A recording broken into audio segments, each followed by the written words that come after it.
This is the Maths Genie predicted paper for paper 2, higher tier 2023. I'm going to have a look at this, and you can download this, by the way, from Maths Genie, and we're just going to look at a worked solution to this paper. So, question number 1. The table shows the probabilities that a biased dice will land on 2, on 3, on 4, and on 5. The probability that the dice lands on 6 is 3 times the probability that the dice will land on 1. Fred rolls the biased dice 200 times. Okay, so we're just going to fill in what we know and see how we go with this. So first of all, just going to fill in here that we don't know what the probability is for 1. You know, that's x, and we know that it's 3 times as much for it landing on 6. I'm just going to put 3x in here. First thing I'm going to do here is we're going to have a look at, first of all, working out what the value of x is. And we know that the probabilities must add up to 1. So x plus 3x, of course, is 4x. So I've got 4x there. And 0.1 plus 0.17 plus 0.12 plus 0.09. We add those together, we get, I think, so let's have a look, 0.1, so it's going to be 0.27, 0.39, 0.48, so that's 0.48 equals 1, which means that 4x must equal 1 minus 0.48, which is 0.52. So x is 0.52 divided by 4, which is 0.3. Now we know that this is 0.13, and we know that this is 0.39. We can say the probability that, or the number of times when the dice will land on 6, so it's just going to be 200 times by 0.39. The 200 multiplied by 0.39 gives me a total of, so 2 times 0.39 is 0.78, so it's going to be 78. The answer there, 78.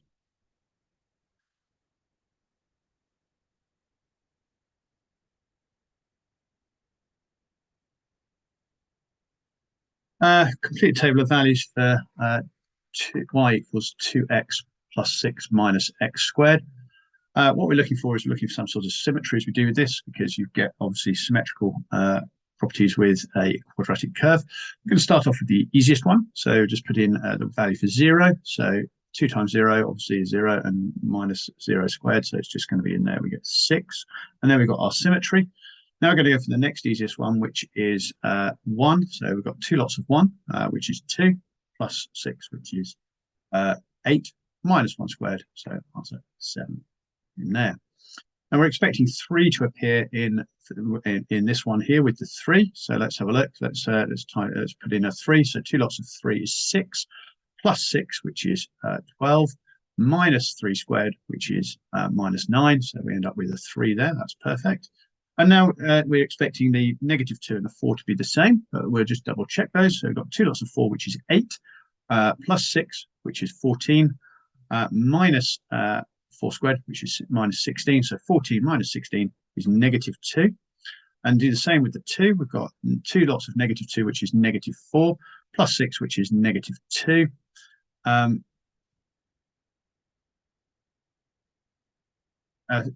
Positive 2, sorry. And then subtract 2 squared, which is -2. So yes, -2. So we've got -2, -2, so -2, -2 just down here.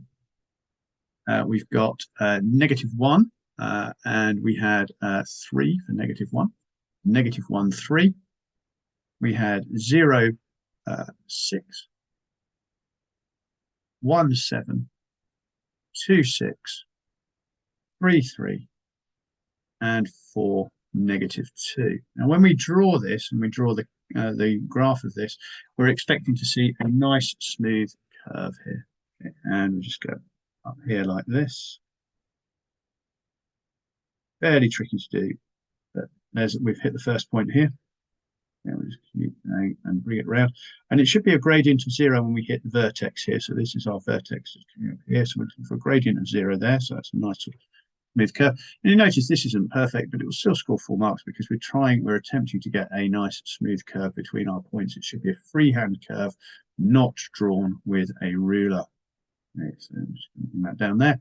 And we're just going to continue to bring this down here and try and hit this this point just at the bottom here, somewhere down here. Okay, so we are looking for the two values where it crosses the axes to be able to answer the estimates of the solution of the equation 2x plus 6 minus x squared. Looking for this value here and this value here. This value here, of course, is approximately minus 1.7, and this one over here is using a symmetry about 3.7. Okay, so hopefully we can just write those in. So just in here, x equals negative 1.7, or x is equal to 3.7. Okay, and the next question here, just use a calculator to work this out. This one is you just type it into your calculator pretty much exactly as it's written. And that's all we're looking for there, is we're just looking for that sort of exactness that goes with there. So if we type it in, the key sequence will be this. So you're just going to go square root, so hit your square root button, then hit your fraction key, and then we're going to hit tan, and then it will open the brackets automatically. So you just got to remember to close them, tan 20 plus sine, and again it opens the brackets automatically. So you're going to remember to close those, and then same thing, opens the brackets automatically, close them, and then minus sine. It opens brackets automatically, but just remember to close them. And when you do that, making sure your calculator, of course, is in degrees mode. So we're just going to make sure it's in degrees. So we've got square root, fraction key, tan 20, close brackets, plus sine 25, close brackets, move the cursor to the bottom of the fraction, or the denominator of the fraction. And we've got tan 25, close brackets, minus sine 20, close brackets, and press equals, and we end up with 2.515 and so on. So 2.515 706 913. There we go. And write your answer to part A corrected 2 decimal places. Well, that is just going to be 2.52. Next one. Quite nice. Again, type it in exactly as it's written on the calculator. So open brackets, 2.16 times 10 to the power of 5, close the brackets, divided by 2.5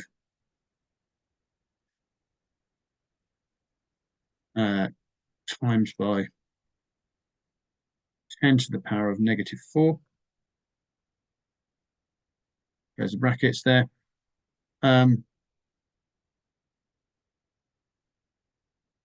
And we get with our negative in there, so that gives us 54 over 625. So the calculator will tell me that it's 54 over 625. And if we just turn that into a decimal, we get 0.0864. And when you're doing this, just worth remembering, if you think about your place value, your units column or ones column is 10 to the 0, then you've got 10 to the power of negative 1, then you've got 10 to the power of negative 2, 10 to the power of negative 3. So it's just like you're in primary school with your place value columns. So ones or units, tenths, hundredths, thousandths, 10 thousandths. Pop our thing in here, we've got 0.0864, 864 there. And you can see that the leading digit is the 8, so it's 8.64. And then we're going to go times 10 to the power of, which column was it in? It was in the 10 to the power of minus 2 column. So it's 10 to the power of minus 2. Question 5. The density of orange cordial is 1.21 grams per centimetre cubed. So let's have a look at orange. You know that we've got density, mass and volume. So density is equal to mass divided by volume, or if you want to do it like that, my dad's van. He's struggling to remember that. So orange, we've got, let's have a look. We've got density is 1.21 is equal to the mass of orange. We'll call that MO because we don't know what it is, divided by the volume. Okay, so let's have a look at volume. We've got 280, so that's going to be 280 divided by 8 parts in total, because you've got 1 part, 7 parts. So that gives me 35. So 280 divided by 8 is 35. So the mass, so the volume of orange is 35. And so we're going to say that the mass of orange is equal to 1.21 times by 35.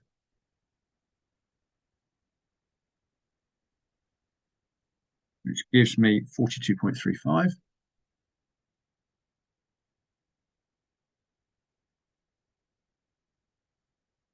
And let's have a look at the water. The density is 1.01. And that's equal to the mass of water divided by divided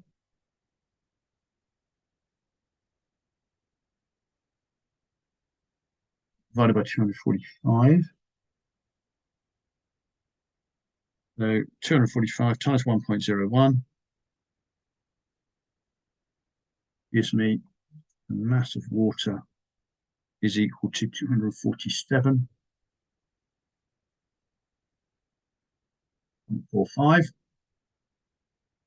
So the total density of the drink is going to be the total mass, which is 247.45, plus the 42.35, all divided by 280. Let's see what we get with them when we do that.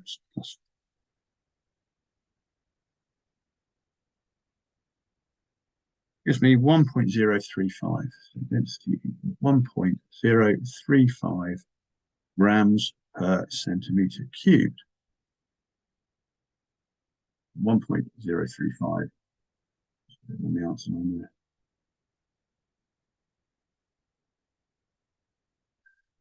Question 6. Point D lies on the line AC. Okay, you can see that. AB is equal to 9 centimeters. So that's 9 there.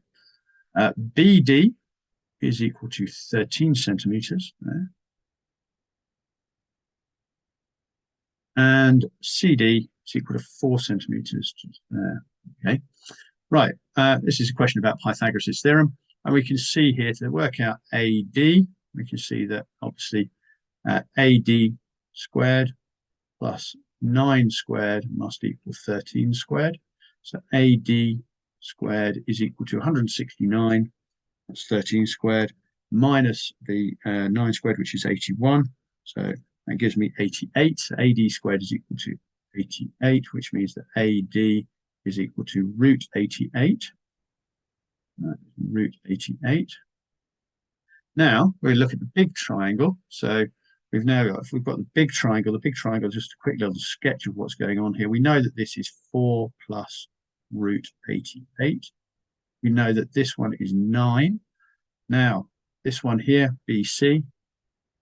Okay, so BC squared is equal to 9 plus 4 plus root 88 squared, or 9 squared, I should say.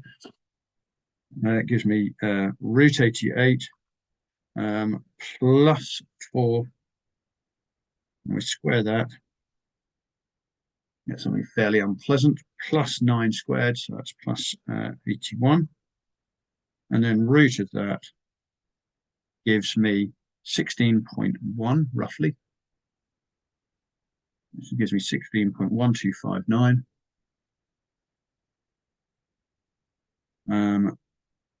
6205. Okay, so that's BC. That. Now, if I want to add all those together to get the perimeter, so the perimeter is equal to my 16.1 plus my 9 plus the root 88 plus the 4. My perimeter is equal to all those added together.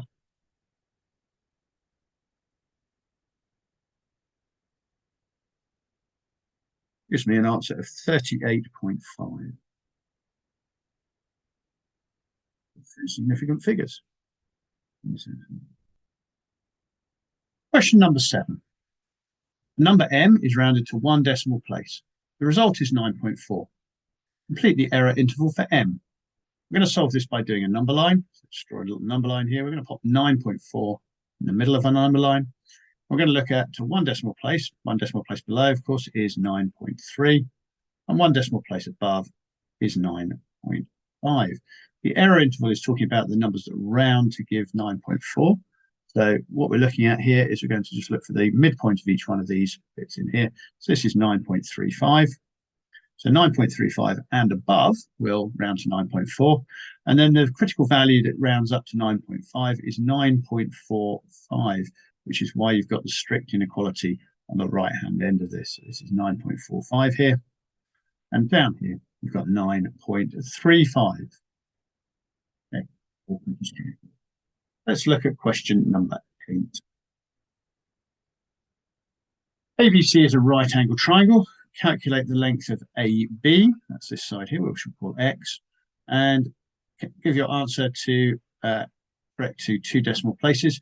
You can see here that this is the opposite side, this is the hypotenuse side. So we're going to use sine, and so we're going to say using SOH, so SOHCAHTOA, just in case anybody's not familiar with using that. We can just very quickly just use it like we do in science. SOH, fairly obviously, we've got the opposite in hypotenuse, and we're looking for the opposite. So the opposite, so x is equal to sine 38 multiplied by 16. And very quickly on the calculator, so just make sure that your calculator is in degrees mode, and we're just going to go sine 38 times 16. Which gives us an answer of 9.85, correct, 2 decimal places. There we are, put that on the answer line, 9.85. Nice, simple bit of trigonometry there. Question number 9. Holly recorded the heights in centimetres of some girls. She used her results to work out the information in this table. The least height is 144, the interquartile range is 19, the median is 161, upper quartile is 174, and the range is 42. Holly drew this box plot for the information in the table. The box plot is not fully correct. So we want to start having a look and see where it might not be correct. So let's have a look here. So the least height, 144. Yeah, that's 144. That's correct. The interquartile range. Okay, let's have a look. We can see here that the lower quartile is 154. So that's 154. Just write that in there. The lower quartile. The upper quartile is 174. Yeah, that's correct. 174. Which means that the interquartile range must be, according to this, okay. She's drawn that there. So she's drawn her lower quartile at 154. It should be at 155. So the lower quartile should be at 155. The lower quartile should be 155 centimeters. Because we know that we've got 20 there and it should be 19. Okay, let's see what else is here. So let's have a look at, we know that the upper quartile we got there, so that's now correct. The median, let's have a look at that. That's also correct. The interquartile range we've now dealt with. So it must be something to do with the range. Let's have a look. That's 185. That's my upper value. And the lower value is 144. So let's have a look. 185 minus 144. 185 minus 144 is equal to 41. Okay, so the range should be 41. The range should be 41.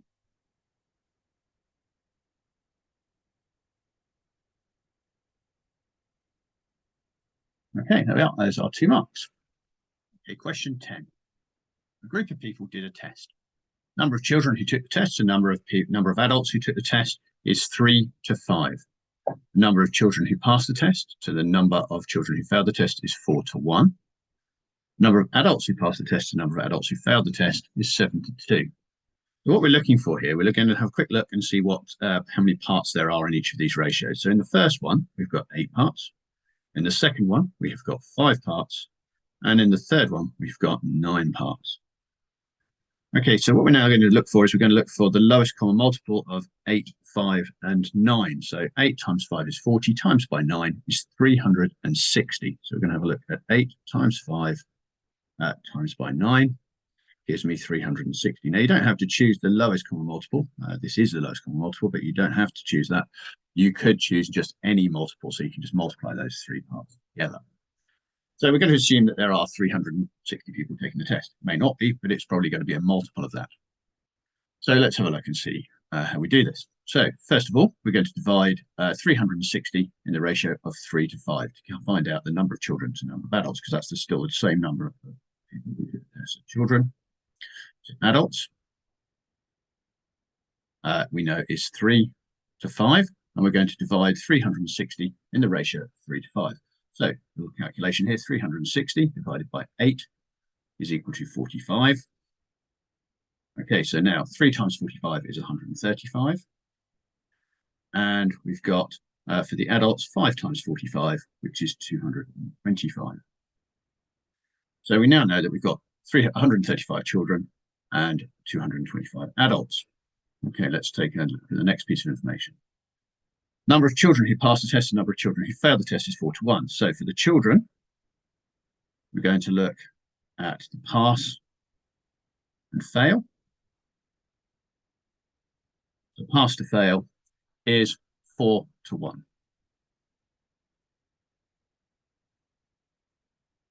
Five parts in that ratio. We've got 135 in there. So we're going to do 135 divided by 5. So 135 divided by 5 is equal to 27. 27 times 4, 108. 27 times 4, 108. And then 27 times 1 is 27. So 27. So we now know how many children passed the test and how many children failed the test. Let's have a look at the adults. The adults there, we've got in here, let's have a look. We've got a number of adults who passed the test. The adults who failed the test is 7 to 2. So pass, fail is 7 to 2. That's 9 parts in total. So we want to do 225 divided by 9, which gives me 25. So 225 divided by 9 is equal to 25. Then we've got, that's in the ratio of 7 to 2, so 7 times 25. So 7 times 25 is 175. 175 adults passed the test, and 50 adults must have failed the test. Right, let's have a look. What fraction of people pass the test? Well, we know that we said we're assuming 360 to the test in total, and the number of people who passed the test is 175 plus 108. Which gives us 283. So 283 out of 360. So we'll just pop that on the answer line. So 283 out of 360. Okay, fairly straightforward. Let's move on to question 11. Yesterday, it took 7 cleaners 3 hours and 20 minutes to clean all the rooms in the hotel. So I'm just going to have a quick little think about that. So that means that if we had 1 cleaner, so let's have a look and see what it would take. 1 cleaner. So 1 cleaner would take 7 times 3 hours plus 7 times 20 minutes, which gives us 21 hours and 140 minutes.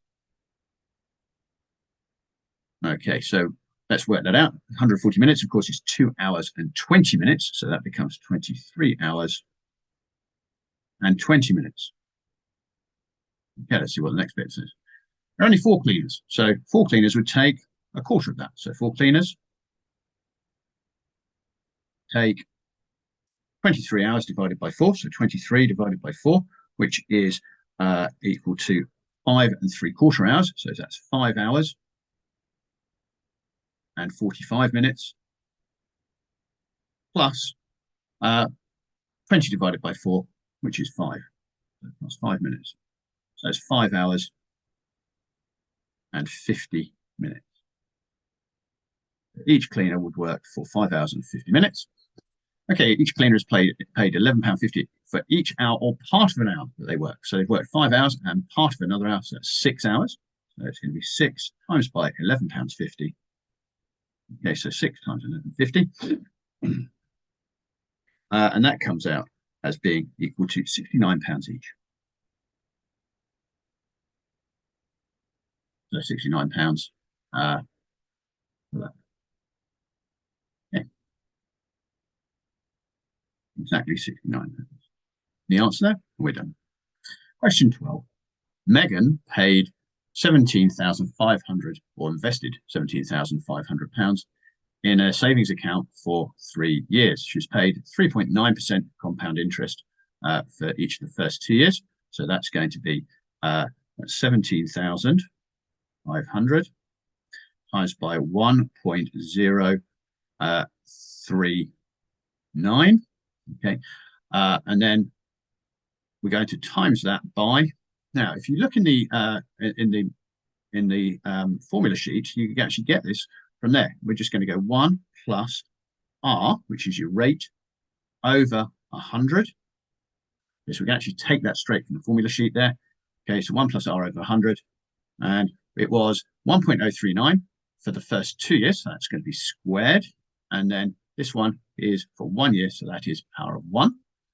Okay, and at the end of the time there, she has got £1,907.23. Now, quick little bit of calculation here. We're going to do 17,500 times by 1.039 squared for the first 2 years. So that's 18,891. And then I'm going to keep all the figures here, 0.6175 times by 1 plus R over 100. That was just like that as it is. And that equals £19,307.23. Okay, what we're going to do now is divide both sides of that by the 18,891. So we're just left with 1 plus R over 100 is equal to £19,307.23 divided by 18,891.6175.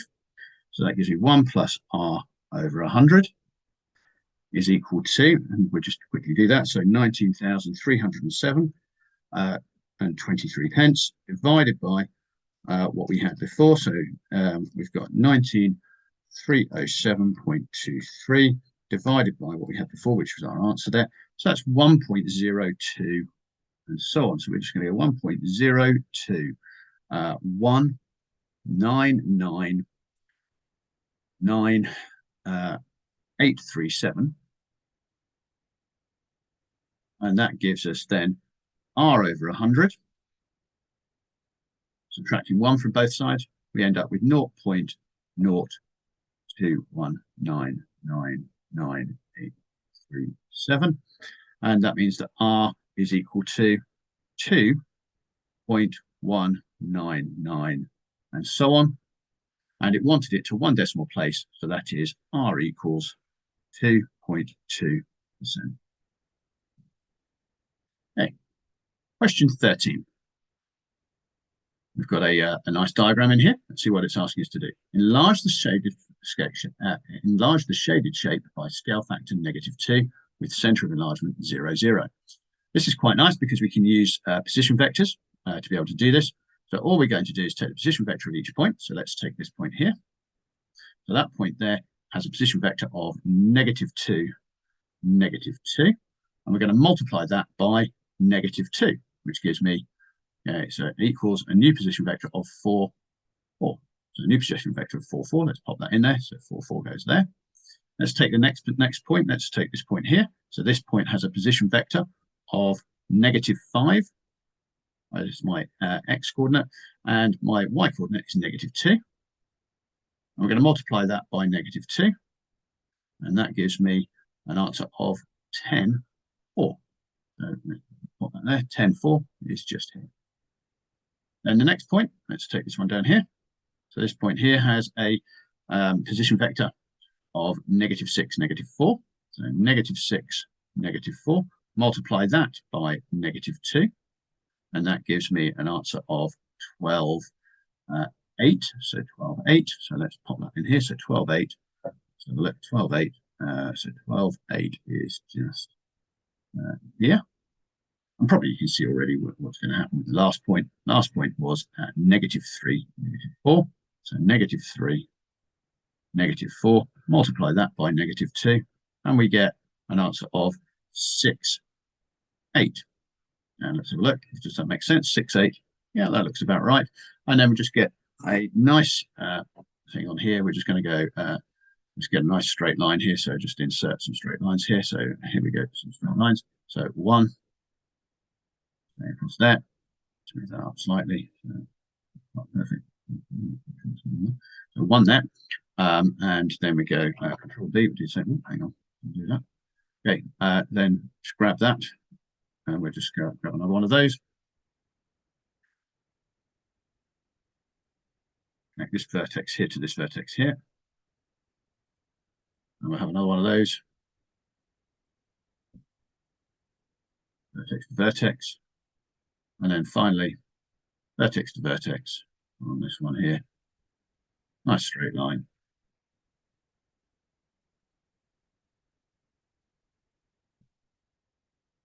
And you can see there, just get that nicely lined up. There we are. We have our nice image shape. It says enlarge scale factor -2, center enlargement 0, 0. And we've got our nice shape there. All done. Right, question 14. Algebraic fractions. Again, need to be a little bit careful with this, but we can fairly quickly arrange this in a way that's going to make some sense. So we're going to have a look at how we might score the marks on this. So we've got x cubed minus 4x over 3x minus 6. Just going to pop some brackets around these just to keep things a little bit simpler, I hope.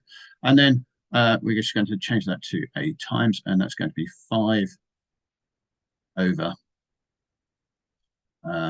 x squared minus x. Okay, so we've got that there. Let's tidy that up a bit.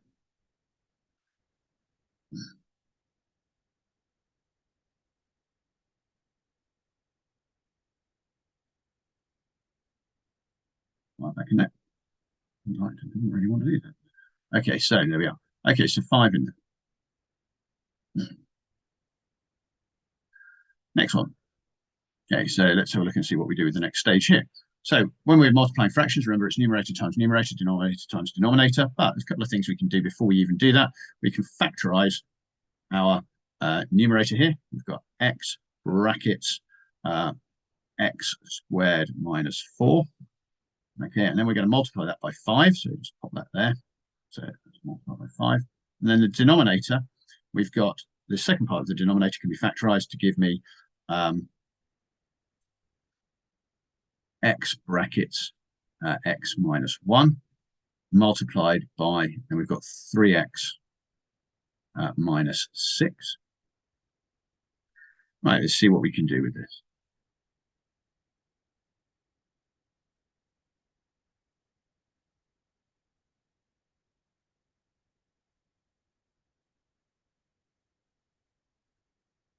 First of all, we should be able to spot that we can cancel out the x's. So we've got left with 5 brackets x squared minus 4 divided by x minus 1, 3x minus 6. 3x minus 6, though, of course, factorizes as well. So, and our numerator, probably spot that that's the difference of 2 squares. So we get 5 brackets x plus 2, x minus 2. Let's see what's going on with our denominator here. X minus 1. And then we've got a common factor of 3 in the second part of that. So let's take that out. So 3. And then I've got x minus 2. Aha. So now I've got a common factor between the numerator and denominator of x minus 2. So we've got 5 brackets x plus 2 divided by 3 brackets x minus 1. Now, have we got that in the form that the question asked it for? No, we haven't. It wants it in expanded form, so we're just going to expand that now. And so we end up with 5x plus 10 over 3x minus 3.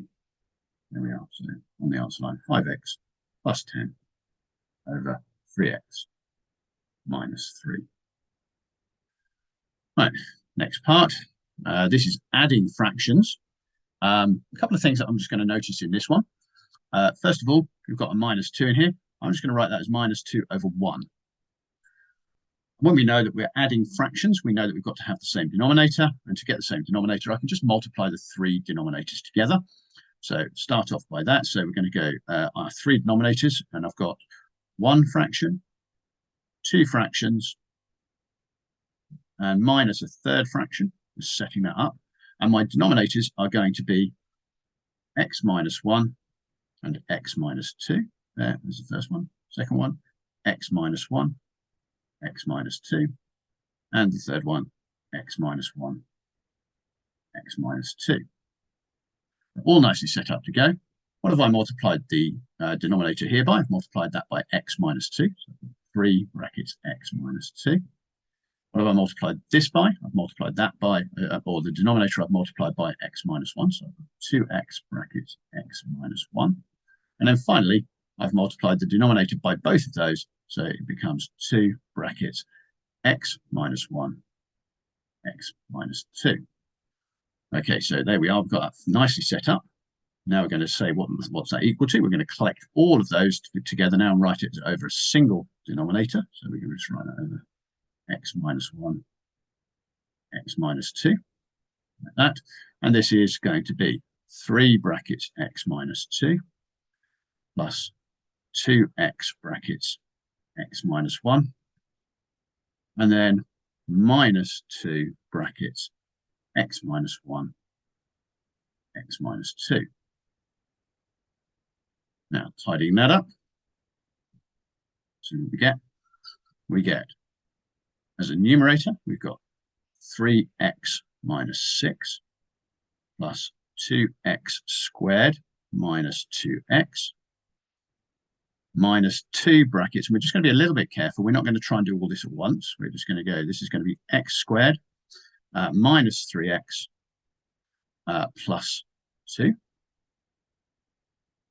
all divided by x minus 1, x minus 2. Right, let's collect the like terms of what we've got so far. We've got 3x minus 2x, which is just 1x. We've got plus 2x squared. And then we've got minus 6 minus, so just minus 6. Now we've got to expand this bracket at the end just over here. So we're going to say, okay, we've got negative 2 times by x squared, which is negative 2x squared. Then we've got negative 2 times by negative 3x, which is plus 6x. And then we've got negative 2 times by 2, which is minus 4. Right, what does this give me? This gives me an answer. We've got to put the denominator in. So denominator, x minus 1, x minus 2. And that gives me a numerator now. So how many x squareds we've got? Got no x squared, because we've got 2x squared minus 2x squared. I've got 1x plus 6x, which is 7x. And then I've got minus 10 there, 7x minus 10 over x minus 2, x minus 3. Question 15. Use the iteration formula. Xn plus 1 equals the cube root of 8 minus 3xn. Find the values of x1, x2, and x3. Start with x0 or x0 equals 2. So first thing we're going to do here is we're going to show the exam that we know what we're doing. So x1 is equal to the cube root of 8 minus 3 lots of 2. And we'll get that on our calculator. So just type that in. So we're going to go, so 8 minus 3 lots of 2. So the cube root here, so cube root button of 8 minus 3 lots of 2. That gives me an answer on my calculator of 1.25992.105. X2 is equal to the cube root, and this is where we're going to tell the examiner what we're doing. We've got 8 minus 3 lots of my answer function, because it's the 3 lots of the answer from the previous one. Okay, which then gives me an answer of 1.616015822. And then finally, x3, which is what they want, is the final answer here. So it's going to be again 8 minus 3 lots of my previous answer, which gives me 1.466 2000 26. Those are my answers. Just got to transfer those onto the answer line. So we've got 1.259299.105. So let's transfer those. So 1.25992.105. X2 is 1.6015822. X3 is 1.4662 00026.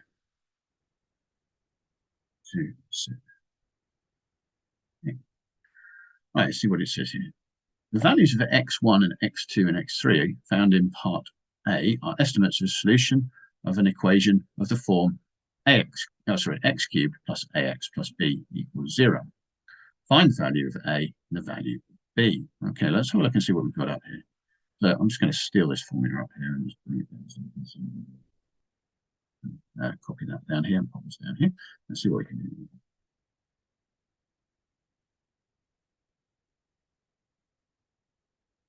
Okay, so there it is. Let's have a look and see what we can do with this. So this is a question of work out what you can. So we'll just pop in here.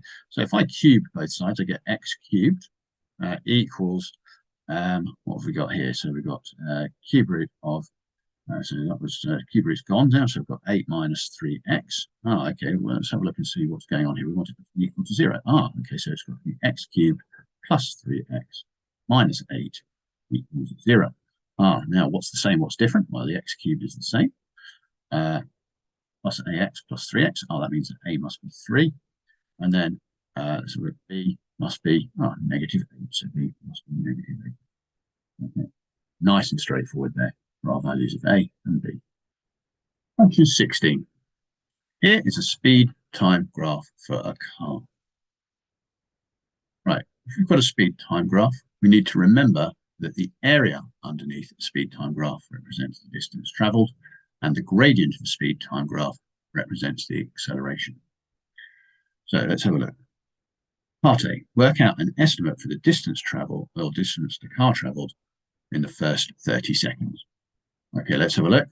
So first thing that they want us to do, first 30 seconds, well, the distance, remember that the distance is the area underneath the graph. So we're going to just have a quick look and see what we've got here. So the first 30 seconds, that's just down here. So 30 seconds, I'm just going to draw a line up to here. Okay, and we can see roughly where that crosses. So right there. And then we want an estimate of the area. So that's approximately going to be a triangle. So it's just an estimate. So we're going to just make that into a triangle for which we can very easily find the area. Now, on this one, we can see that that's very roughly, okay, where it crosses there. Let's have a look. That's 8, 8.4, 8.8, 9.2. So that's about 9.2. So let's just mark that off on this. That's a height very roughly there. That's about 9.2. Okay, and so what we're going to do here is we're just going to say an estimate for the distance the car traveled. What's the area of a triangle? So the base times height divided by 2. So that's 30 times by 9.2 divided by 2. Okay, and that's going to give me an answer of so 15 times by 9.2 gives me an answer of 138. about 138. And they'll give you some leeway on that. So we get 138 meters.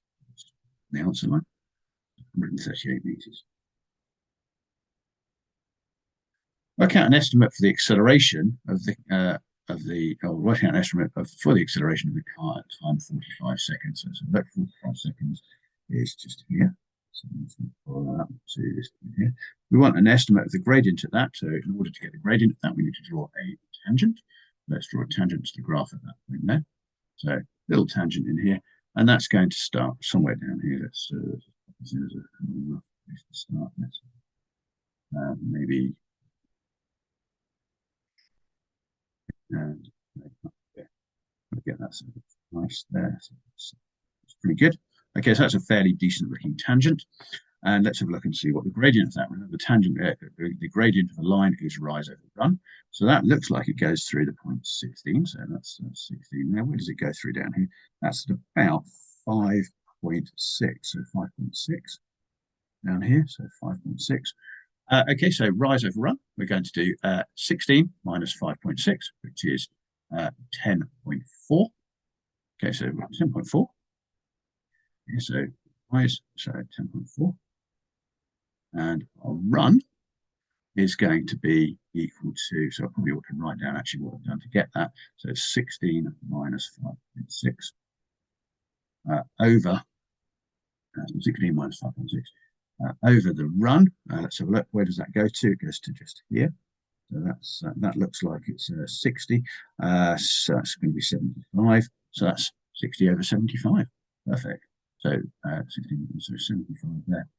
And so 10.4 over 75. It's only approximate, remember, because you're drawing a tangent on site. So 10.4 divided by 75 gives me an answer of, as a decimal, 0.14. Approximately equal to 0.14 meters per second. Question 17. Here are the first 5 terms of a sequence. -4, -1, 6, 17, 32. Find an expression in terms of n for the nth term of this sequence. And they haven't told us what kind of sequence it is, if it's linear or non-linear, but let's take a look. Okay, so let's just write this out in the table. So when n is 1, 2, 3, 4, and 5, okay, we've got -4, -1, 6, 17, and 32. So we'll look at the differences now. So a first difference and a second difference. So the first difference here, -4 to 1 is adding 3, and -1 to 6 is adding 7. And then 6 up to 17 is adding 11. And then 17 up to 32 is adding 15. Let's look at the next one then here. So we've then got 7 up to, or 7 take away 3 is 4. 11 take away 7 is 4. And 15 take away 11 is 4. Okay, so far so good. Now, that means we've got second difference is constant, so it's a quadratic sequence, so it's going to be of the form an squared plus bn plus c. So that's my nth term. All right, let's have a look and see what we've got here. I'm going to change colour quickly. Okay, let's go in here.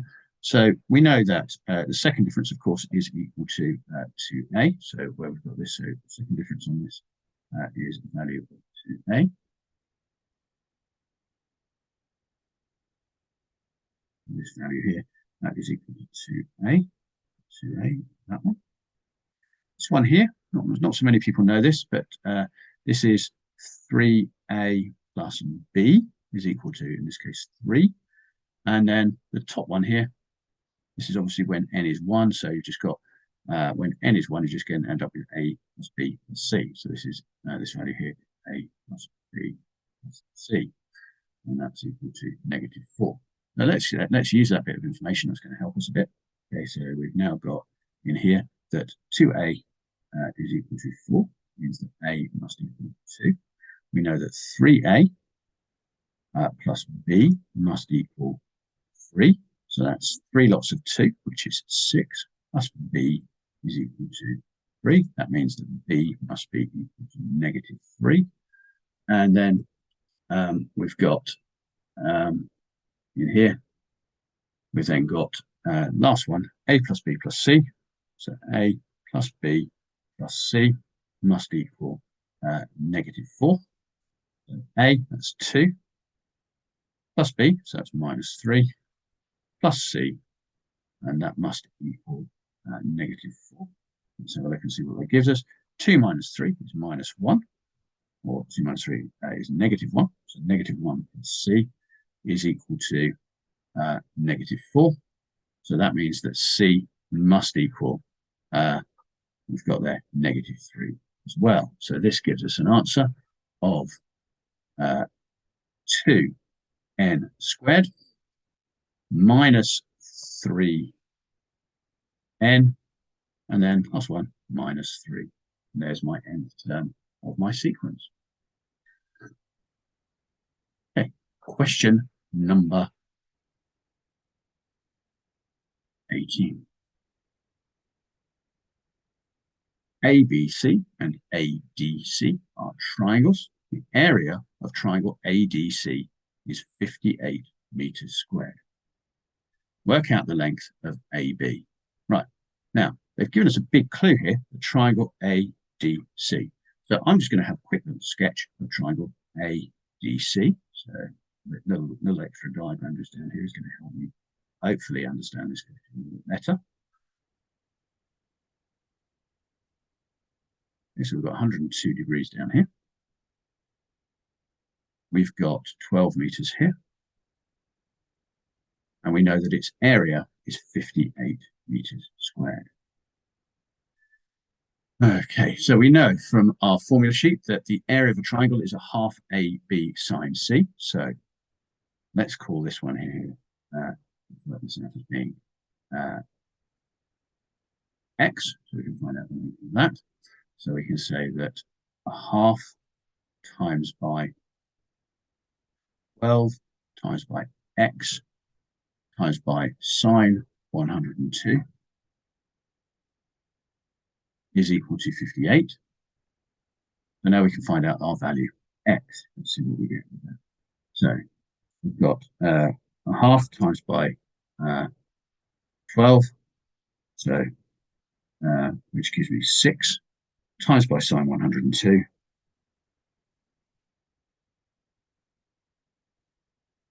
Yeah, so that gives me 5.868 and so on. X equals 58. Divide both sides by the 5.868. You get 58 divided by that. So 58 divided by the answer from the calculator is 9.88. 9.88. So I'm just going to store that in memory, in the memory of my calculator. And that's done. Okay, next up. We now need to think about, well, what do we know? We've got two sides and an included angle, which is going to enable me to work out this side AC. So let's see here. So now we know that x is equal to 9.88 and so on. Okay, using the cosine rule, we can find out that AC squared is equal to 12 squared plus the 9.88 that we had, so on squared, minus 2 times 12 times our 9.88. We're using the answer function I'll calculate it. Times by cosine of 102.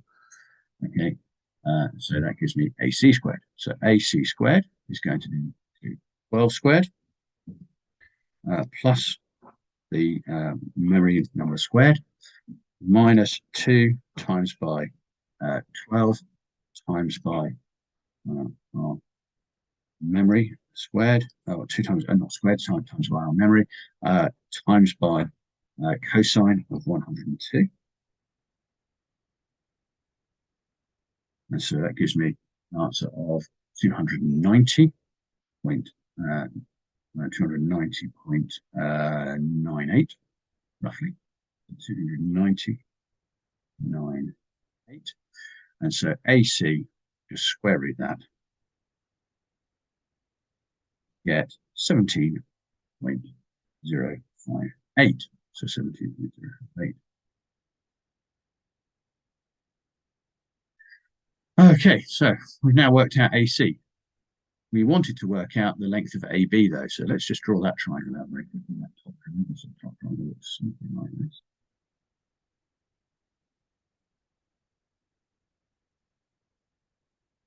We now know that AC is 17.058. We've got the angle here of 51 degrees, so 51 in there. Just check that we've got that and I've remembered that right. 51. And we want to work out, and what else do we know? Do we know anything else? Yeah, we know that we've got at the top here, we've got an angle of 112 degrees. And we want to know this length here, which I'm going to call Y. Okay, and this time we've got A, B, and C here. So now we've got sides opposite angles. So again, I'm going to keep that answer and just pop that last answer of the 17.058 in my calculator. So I'll pop that in memory B of my calculator.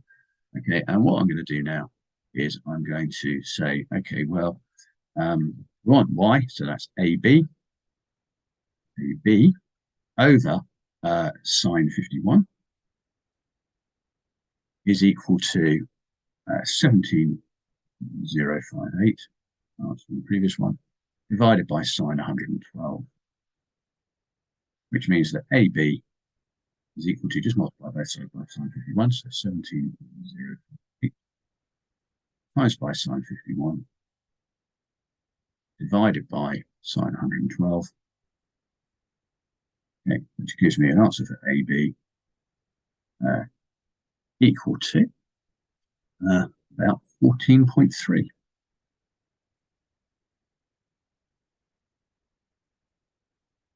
Quite nice, that.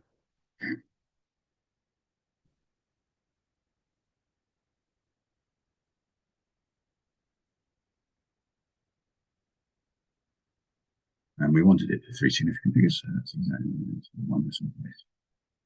Okay, so 14.3 meters. Question 19. A, B, and C are three spheres. The surface area of sphere A is 5. The surface area of sphere B is 36. Okay, well, we know that the area scale factor then, so the ratio to the areas are 25 and 36, which means the length scale factors, or the lengths are in the ratios of the square rooting, so it's going to be 5, 6. Okay, so that's the lengths. Okay, that's helpful. And the so that's A to B. Lengths are in there. Okay, and the ratio of the area or the radius of B, which is a length. Okay, so B to C, and that's length again. So B to C is a length scale factor of 2, 3, which is the same as a ratio of what's the same? It's the B that's the same, so we could do with that as being a 6. So we're going to go, okay, well, we're going to times that by 3, get a 6 there, times that by 3, we get a 9. So the ratio of the lengths, okay, of A to B to C, so lengths, okay, of A to B to C are in the ratio of 5 to 6 to 9. Work out the ratio of the volume. Okay, so we know that the area is the squared, so that's the length. And now the volume, we're just going to cube those. So volume, 5 cubed is 125. 6 cubed, well, that's 6 times 6 times 6, which is 216. And then the volume, 9 times 9 times 9, which is 729. So 7 to 9. And so there we have it. So what's the ratio of the volume of sphere A to the volume of sphere B, sphere C, sorry, which is 125 to 729. 125 to 720.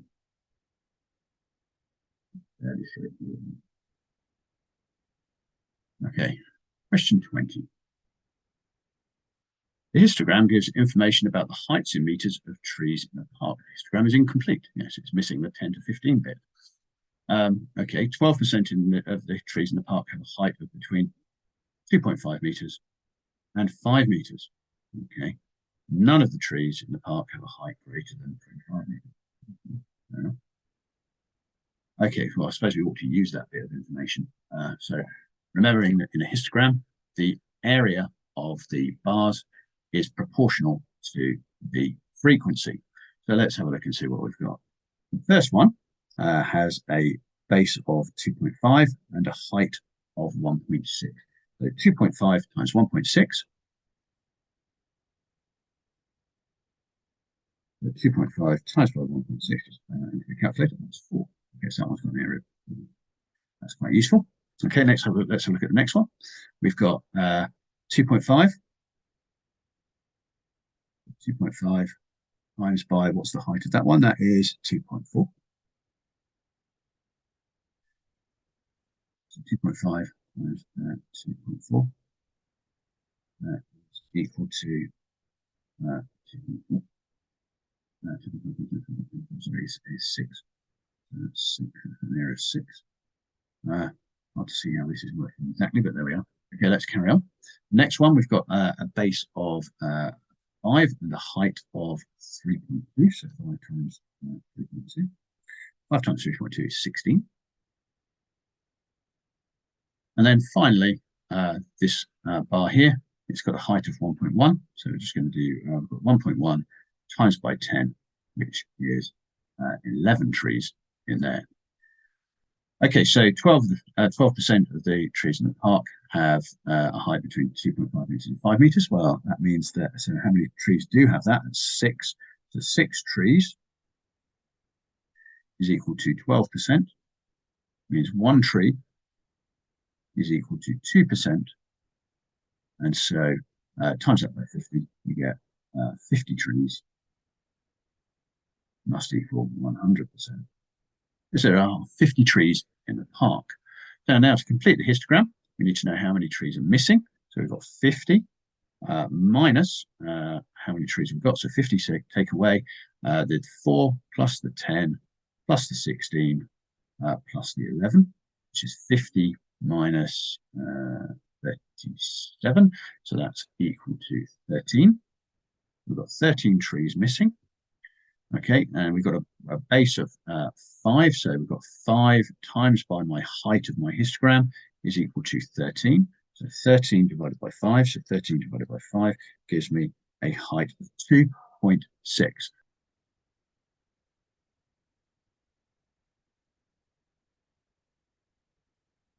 Okay, and just change the outline and weight of that. So let's just make it so we can actually see it. Probably could choose it, probably do a different color as well, black. And just create a technical with that. Bring that down into the right position. That's all we're looking for, is to drag that there, and that's it. And there we have it. So, yeah, and so our height there was equal to 2. So H6. Starting to go on there. And now the histogram is complete.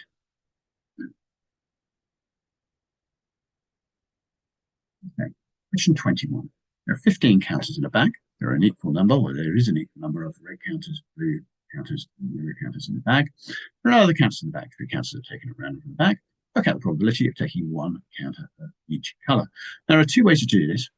We could, as a very, very quick way, and say, well, it doesn't matter what color the first counter is, so that has a probability of 1.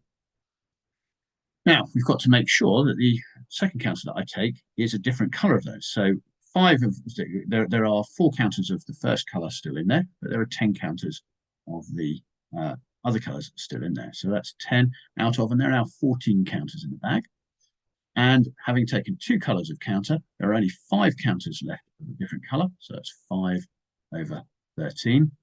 And we end up with, so 10 times 5 is 50 out of 14 times 13. So 14 times 13 gives me an answer of 182. So 50 out of 182, which gives me, if you simplify it, 25 of 91. Okay, so that's the simplest way of doing that. There is another way. Of course, we could actually work out what on earth's going on here. We could go, okay, well, we could take a red one first. So this is your alternative method. You could go red, and then you can go blue, and then yellow, or you can go red, yellow, blue. You could pick a blue counter first, so blue, red, yellow, blue, yellow, red, or you could go yellow, blue, red, or yellow, red, blue. Now, if we take a red, okay, that's going to be 5 out of 15. Then a blue, which is 5 out of 14, and then a yellow, 5 out of 13. And you can see that that pattern is going to be repeated all the way through. So we're just going to take that in there, multiplied by 6. And you end up with 5 times 5 times 5 times by 6. So 5 times 5 times 5, which is 5 times by 6 gives me 750. Divided by 15 times by 14 times by 13. 15 times 14 times 13, which is 2,730. 2730. Quick little bit of simplification. So 750 divided by 2730 gives me 25 over 91. Same thing. Slightly longer, but just as whichever way you do it, you get 25 over 91. Solve algebraically the simultaneous equations. 2x squared plus y squared equals 12. And 5x plus 2y equals 6. Well, the easiest thing to do is to rearrange this first one to make y the subject. So you get y is equal to, divide everything through by 2. So we get 6 divided by 2 is 3. So we get 3 minus 5x over 2. Or you could write it as y is equal to 6 minus 5x all over 2, which might be a little bit easier. Okay, so either way, it doesn't really matter. Now what we're going to do is we're going to sub that into the first equation. So we've got 2x squared plus y squared. Well, that's going to be 6 minus 5x over 2 all squared is equal to, well, a quick little bit of expansion of that. We get 2x squared plus, let's do this. So that's going to be all over 4, because 2 squared is 4. And then we get 6 squared, which is 36. 6 times 5, which is 30, times by 2, which is minus 60x, and then plus 25x squared. And that all equals 12. Now, make this a bit nicer, we'll just multiply everything through by 4. So we end up with 8x squared plus 36 minus 60x plus 25x squared equals 48. A little bit of tidying up then again of all of what we've got here. So we've got 8x squared plus 25x squared, which is 33x squared. And then we've got minus 60x. And then what are we left with? We've got then plus 36 minus 48. So that's minus 12, 0. Now, I've got a common factor of 3 there, so just divide everything through by 3. So we get 11x squared minus 20x minus 4 equals 0. Okay, I'm hoping that might factorize.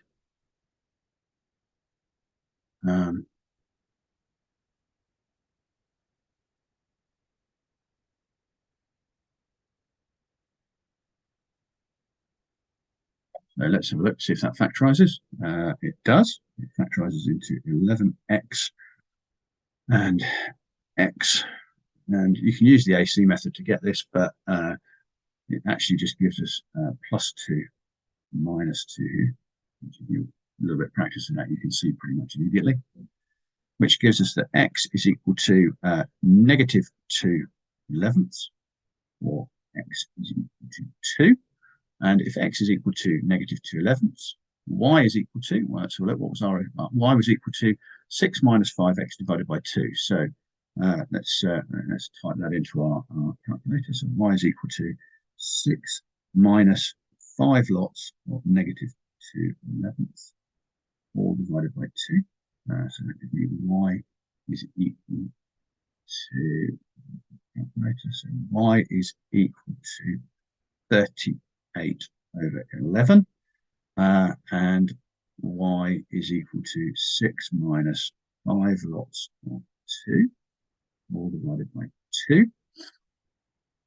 So 6 minus 5 lots of 2, that's going to be 6 minus 10.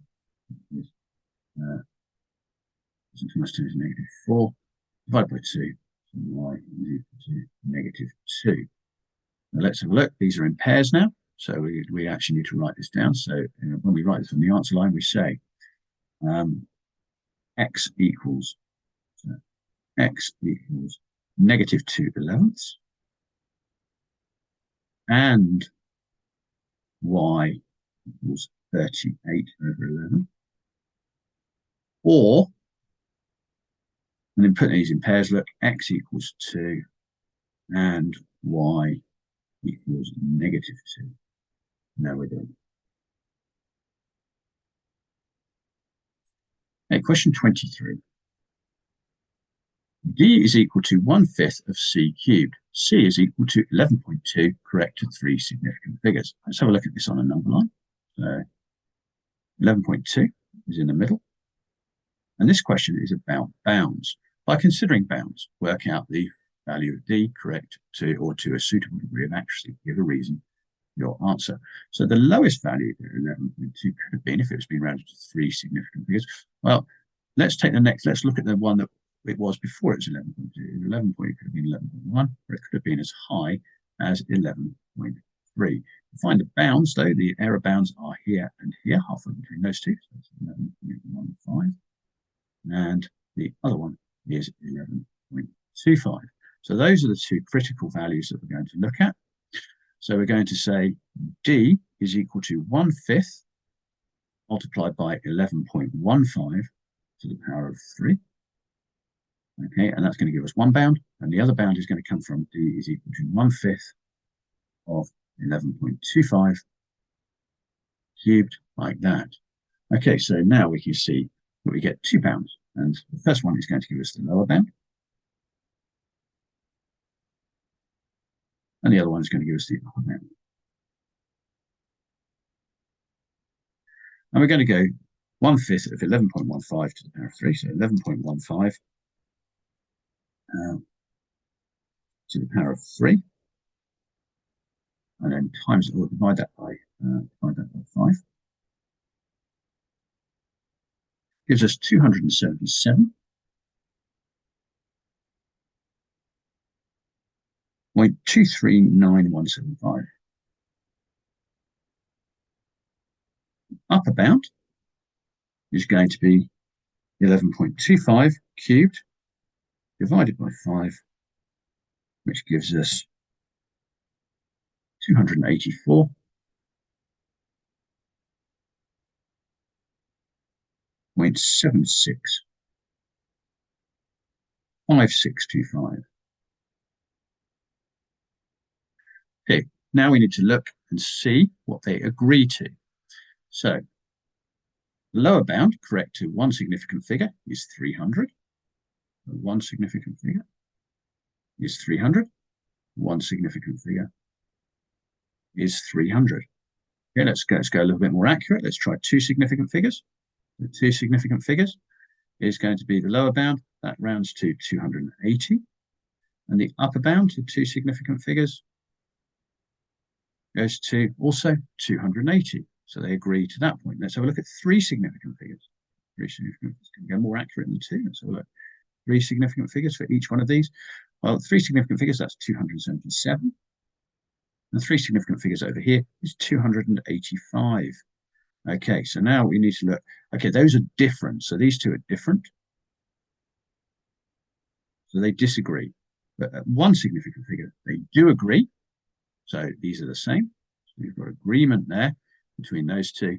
So we end up with 2 significant figures is our most accurate answer. So they agree. So the answer is 280. Okay. 2 significant figures. We have agreement between the 2 values. It's an agreement between the upper and lower bounds.